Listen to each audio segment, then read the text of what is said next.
Students, Assalamu alaikum. Today we are going to start our first lecture on the course called Statistical Physics 1. I usually call this course as Statistical Thermodynamics since first few lectures will be devoted to thermodynamics. Statistical mechanics is a probabilistic approach to equilibrium properties of a large number of degrees of freedom. So before going into the details of this course, let's discuss briefly about the course content of Statistical Physics 1 and Statistical Physics 2.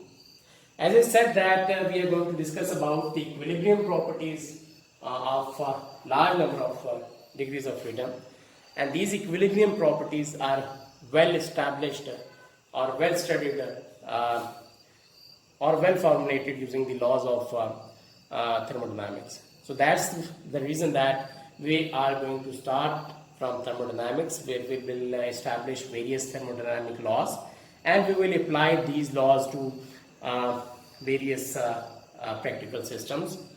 That is, we will study various practical applications which are based on these thermodynamic laws. So 5 to 6 lectures will be devoted to the course of thermodynamics. And then since we are statistical mechanics is a probabilistic approach, so afterwards we will establish the understanding of probability, where we will also study various probability and distributions. So 3 to 4 lectures will be devoted towards the concept of probability. And since we are dealing with a large number of particles, so we have to use statistical laws to solve these systems. And for the case of large number of degrees of freedom, we are taking a different perspective.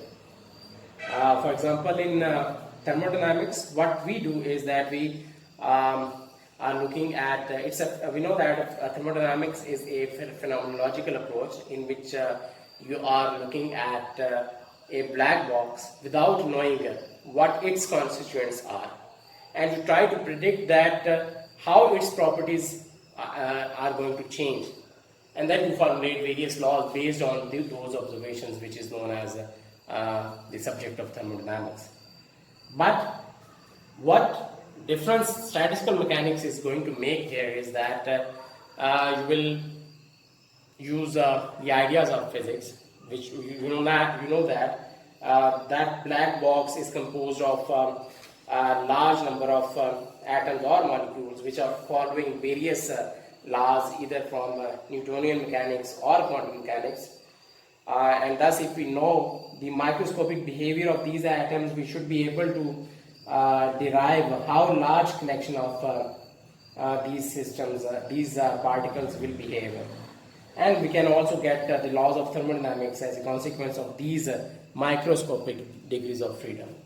That is, with the help of the statistical mechanical concepts, we can derive those thermodynamic laws. So, in order to develop various ideas of statistical mechanics, these ideas will be applied on different systems. First, we will study about the classical system, the behavior of a classical gas where there is no interaction between the particles, and we will establish the equation of state of the ideal gas based on the principles of statistical mechanics. And after that, we will discuss about the identical particles, where we need to invoke the quantum mechanical laws to study the bosons and fermions. After that, we will discuss about the Maxwell distribution of molecular speeds, followed by an explanation of black body radiation curve, that is the Planck's distribution. And at the end of this course, we will discuss about various thermodynamic properties such as the heat capacity of solids. We are going to discuss about the Einstein and the Debye models, and then finally we will study about the phase transitions. So this is the overall course of Statistical Physics 1 and Statistical Physics 2. So before moving further, let's first discuss about the marks distribution. As you are well aware that you have a total of 100 marks, and 50 marks are devoted to the terminal, whereas the remaining 50 are divided into different sections, and for which 10 marks are allocated for assignments, whereas the 50 marks will be for different quizzes, and I will take 5 to 6 quizzes in Statistical Physics 1 course, and after completing each chapter, you will be given some assignment, some questions which you will be solved, and you have to follow the deadlines which you will be given. And finally, the remaining 25 marks are divided into 2 sections. The first section is weightage is 10 marks, whereas 15 marks are allocated for second sectional. So that's the marks distribution for the Statistical Physics course. So now let's come back to the course. That is, the goal of statistical thermodynamics is to explore the fundamental difference between the microscopic and the macroscopic systems, and the connection between the classical mechanics and the quantum mechanics. So let's imagine that you could shrink into the microscopic world, and if you could shrink into the microscopic world, on this small scale you will see that the motion is violent and violent. That is, the atoms shake and dance wildly, and each atom carries an electron cloud that is a blur of motion. But by contrast, the behavior of a very large number of atoms, such as baseball or planet, is quite sedate. So their positions, motions and properties change continuously yet predictably. So there are different questions which arise, is that how can the behavior of macroscopic system be so predictable if their microscopic constituents are so unreliable? And the second question that comes to our mind is that shouldn't be there some connection between the two?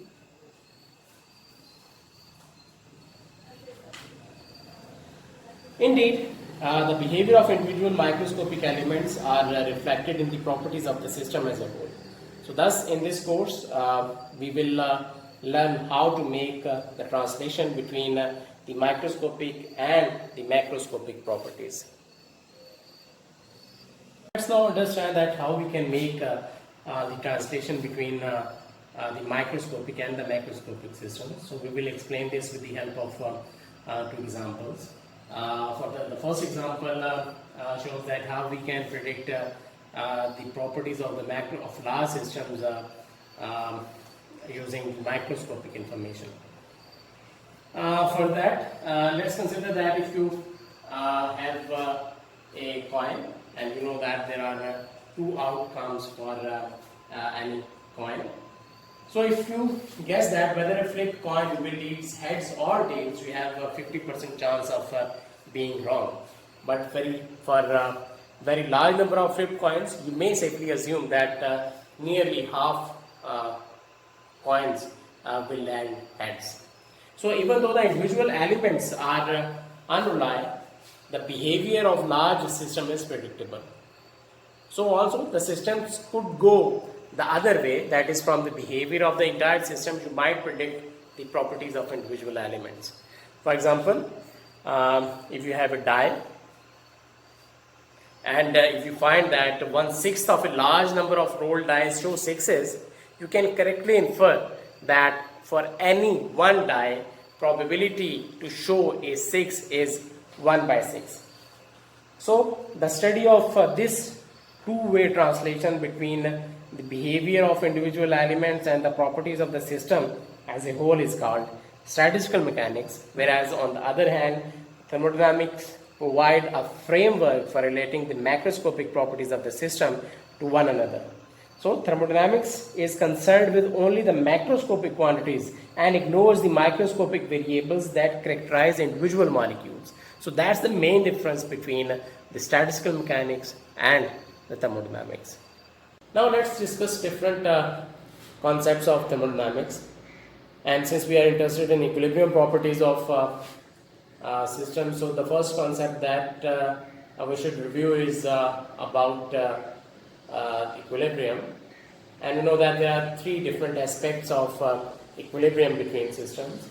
The first one is mechanical equilibrium, the second one is thermal equilibrium, and the third one is the chemical equilibrium. So now let's discuss about the mechanical equilibrium. And for that, consider a cylinder which is fitted with a movable piston, and we have a gas which is filled within this cylinder. And if we place a mass m on this cylinder, you know that this mass will push this piston downwards, and it will exert a force on this gas, and the gas will be stretched. So this will continue until the pressure of this gas exactly balances this downward force of mass. So when this happens, we will say that mechanical equilibrium has been established. And whereas in case of thermal equilibrium, let's consider two subsystems A and B, which are separated by a diathermal bond. Diathermal means that the heat energy can be exchanged between these two systems. But this combined system is thermally isolated from the rest of the world, that no heat can enter or leave in these two subsystems. So initially, when you will combine these two subsystems A and B, the system A will be at some temperature T1, and the system and B will be at some different temperature T2. So when you will place these two systems, the energy will flow from one system to the other system, and you will see that when the flow of heat or flow of energy stops between the systems A and B, we will say that a thermal equilibrium has been established. So third type of equilibrium is the chemical equilibrium, which is relevant to those systems where number of particles can change. So number of particles can change between two subsystems as well, or there can be some cases where reactions can take place to form different products. So consider one such reaction in which the reactant C reacts with a reactant D to form some molecule CD. So in case of chemical equilibrium, if this is the case when there are when the particle can be exchanged between these two systems, a chemical equilibrium is said to be established when the flow of particles between two subsystems stops. And the case when all these three equilibria has been established, has been reached, the system is said to be in thermodynamic equilibrium. So when we use the term thermodynamic equilibrium, it means that all three equilibriums have been reached. Another very important concept in thermodynamics is the concept of state functions or state variables. So in order to understand this concept, let's consider an example. Let's suppose that you are very fond of hiking and you want to reach a certain point P1, which is the top of this mountain, and you can adopt various routes to reach this point P1. You can choose path 1, or you can choose path 2 to reach this point P1. But when you reach this point P1, at that stage the height depends only on the position P1, and it will not depend on that which routes you adopted to reach this point P1. But if I talk about the work done or the energy that you exerted to reach this point P1, it will definitely depend on the path followed. So there are some properties which only depends on the position, but there are some others which also depends on the path followed. So there are some similar concepts in some thermodynamics. So for that, consider a PV diagram in which I have taken the two stages, that is the state 1 and state 2. So you have the gas has a certain pressure and volume at state 1, and you want to reach this state 2, and there will be some certain pressure P2 and V2 at this final state. So there can be different routes that you can adopt to reach this point 2. But if I talk about the properties at this point, the properties like pressure and volume, so once you reach this point, the pressure and volume will only depend on the state of the system. They are irrelevant of the history that how you reach this final state. So which way you adopted to reach this final state is irrelevant. Only what you require is that what is the pressure and volume at this final state 2. So it means that pressure and volume are the state variables. So there are some other examples of state variables such as temperature, internal energy, entropy, enthalpy, Gibbs free energy. They all are the examples of state variables. But there are some other quantities such as work and heat. They are not state variables because work and heat also depend on the path followed. For example, if I talk about this PV diagram, you will learn later that the work done in this case is the area under the curve, and which is different for different paths. So it means that work depends on the path followed, and similar is the case for the heat. So when you reach this final point 2, the properties of the system will only depend on the thermodynamic coordinates at these points, that is the pressure and volume. So they are independent of the way the system was prepared. All the memory of what has happened to produce the final state of equilibrium is lost. That is that how you reach this, which way you adopted to reach this final state is not relevant. What is only important that what is the pressure and volume at this final point.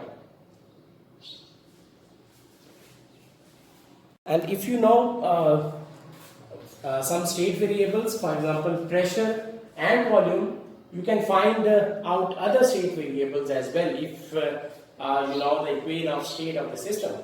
For example, this is an equation of state for an ideal gas. So if you know the pressure and volume, you can find out the temperature of the system at this point 2. Let's discuss about different laws of thermodynamics. The first law of thermodynamics is the application of the conservation of energy principle, and it is a very simple law which states that the change in internal energy of a system is equal to the heat added to the system minus the work done by the system. In order to understand this law, let's consider a container which has a gas. This can be monatomic gas or diatomic or poly or any kind of gas. Let U1 be the initial internal energy of this gas. So now let's supply a Q amount of heat to this gas. So this supplied heat will result in increase in internal energy of the system. That is, the velocity of these particles will increase, which will also increase the pressure and hence temperature within the system. And since the pressure of the system will increase, the gas will do work on this piston, and this piston will be pushed upward. It means that this supplied heat will not only use to increase the internal energy of the system, but a part of this supplied heat will also be used to do useful work by the system. So if U2 is the final internal energy of the system and U1 is the initial internal energy of the system, so delta U will represent the energy which is retained by the system. So plus W work is the work which is the work done by the system. It means that the total heat supplied is equal to the heat retained by the system plus the work done, which is work done by the system. So this is the mathematical form of the first law of thermodynamics.